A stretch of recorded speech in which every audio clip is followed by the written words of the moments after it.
Kita akan membahasnya bersama Guru Besar Politik dan Keamanan Universitas Padjadjaran, Prof. Muradi. Selamat malam, Prof. Malam, Antia, apa kabar? Alhamdulillah baik, tapi yang juga dipertanyakan oleh warga saat ini adalah seberapa seriusnya sebenarnya kepolisian untuk mengungkap kasus pembunuhan Vina dan Eki yang sudah berlangsung selama 8 tahun ya, Prof ya. Kalau kita lihat ini sudah ada upaya dari Polda Jawa Barat untuk membuka kembali kasus ini. Pertanyaan saya adalah pemeriksaan 7 terpidana ini karena memang untuk mengungkap 3 orang yang masih buron atau karena ada temuan baru, ada fakta baru sehingga kemungkinan penetapan 8 orang, 1 sudah menjalani hukuman hingga bebas, ini ternyata ada kejanggalan. Ya, kalau melihat kasusnya sebenarnya kan ini sesuatu yang tidak terlalu rumit ya, dengan berbagai keahlian, keterampilan penyidikan dari teman-teman di Polri ya, Polres maupun Polda. Jadi memang kalau ini kemudian dibuka kembali, saya nyebutnya dibuka kembali kenapa? Karena ada yang kemudian kejanggalan yang dianggap mencederai perasaan atau keadilan publik ya. Misalnya korban dan juga yang tahanan yang kemudian di bawah umur. Nah, itu poin pertama. Yang kedua, karena kemudian terjadi ketidakpuasan di mereka ini, maka ada liar kan sekarang ini, dianggap ada elit-elit politik lokal yang terlibat dan juga bahkan kemudian oknum-oknum yang dianggap punya hubungan dengan di internal polisi sendiri. Ini yang saya kira perlu diluruskan. Dan yang ketiga baru kita penegakan hukumnya. Kalau memang ada terlibat di dalamnya hal yang terjadi di awal, saya kira yang ketiga itu diproses, dicari, digali apakah memang ada dugaan publik bahwa ada yang disembunyikan karena melibatkan elit politik lokal dan atau oknum petinggi lokal, yang polisi lokal ya, yang dianggap punya kontribusi terkait dengan rekayasa kasus ini. Kalau itu dianggap sebagai rekayasa, nah baru kemudian kita penegakan hukum. Nah artinya memang polisi nggak bisa lagi main-main berkaitan dengan kasus ini. Karena Anda melihat bahwa memang ada ketidakseriusan dalam penanganan kasus ini? Kalau ngelihat dari 11 kemudian yang ditahan hanya 8 ya. 7 kemudian hukuman seumur hidup, 1 di hukum 8 tahun, saya kira ada sesuatu yang kemudian dianggap tidak clear di situ.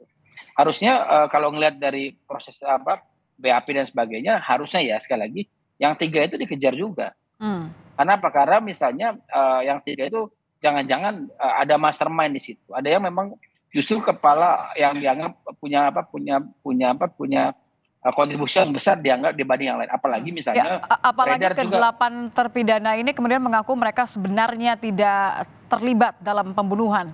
Persis itu yang kemudian pengakuan itu kan menjadi penting. Kenapa? Karena kuncinya ada di 3 orang ini.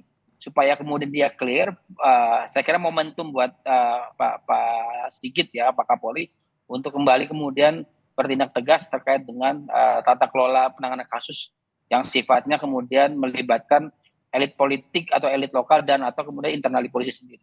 Karena saya kira ini momentum baik. Kenapa? Karena kemarin misalnya Pak Sigit mampu misalnya menyelesaikan kasus Sambo. Kemudian ada Pak Teddy Minahasa. Hari ini mungkin skupnya tidak terlalu besar, tapi ini ternyata ada dugaan publik, ada keterlibatan tertinggi dari internal Polri yang saya kira perlu juga dibuktikan. Saya berharap tidak ya, tapi kalau kemudian ini tidak disegera dibuktikan, perlu dikelirkan ya artinya ya. Akan liar kemana-mana, betul Mbak. Oke. Ini kan memang karena sudah 8 tahun ya, artinya bola liarnya juga akhirnya kemana-mana karena sudah seakan-akan dibiarkan 8 tahun baru kembali diselesaikan karena ada desakan dari publik setelah viral begitu. Temuan baru seperti apa yang bisa membuat kasus ini terang benderang, Prof? Ya, yang pertama betul adalah 3 orang itu diambil dulu, diproses dulu, itu dicari, ditanya, karena memang yang 3 orang ini kunci bahwa apakah memang ada pihak lain yang terlibat atau ada upaya dari beberapa elit politik lokal ya, misalnya kemudian menginginkan kasus ini tidak muncul. Yang kedua saya kira perlu juga ditanyakan Kapolres ketika kasus ini menjabat, karena memang Kapolres kemudian Kasat Reskrim ya, yang saya kira juga perlu kemudian dilihat lagi, kan orangnya masih ada tuh, terakhir teman-teman yang mantan Kapolres kemudian juga kemudian yang Kasat Reserse bisa kita masih belum pensiun kan, masih aktif di internal Polri. Jadi kalau itu memang memeriksa, menangani secara langsung, mereka yang kemudian harus diperiksa kembali begitu ya? Persis, karena itu bisa jadi kuncinya di mereka, berhenti di mereka. Ingat kasus waktu kasus Sambo itu kan berhentinya ternyata ada di lingkaran terdekat dari Pak Sambo kan. Nah bisa jadi misalnya karena ada yang melibatkan elit politik lokal dan atau oknum dari polisi itu berhenti di situ.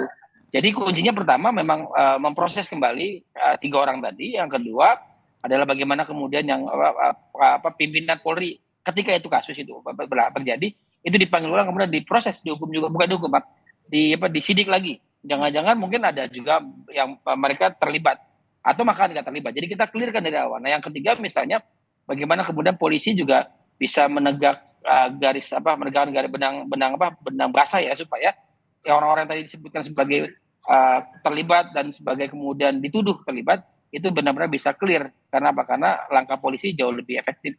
Karena begini Mbak, ini pengulangan ya. Saya kira pengulangan yang dan berulang berkali-kali.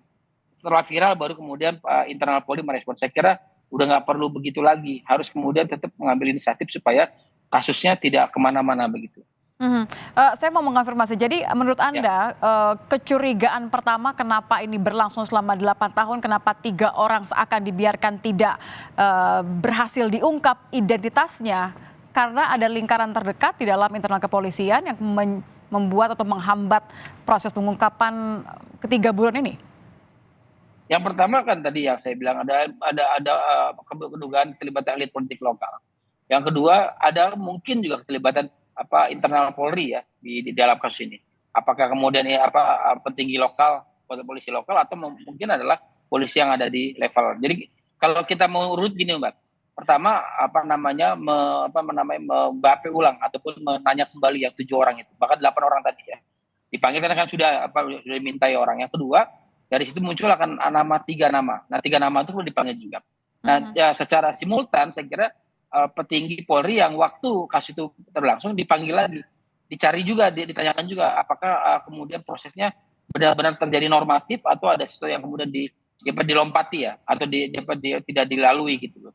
Nah ya baru yang keempat baru kita akan lihat apakah ada keterlibatan oknum-oknum yang lain.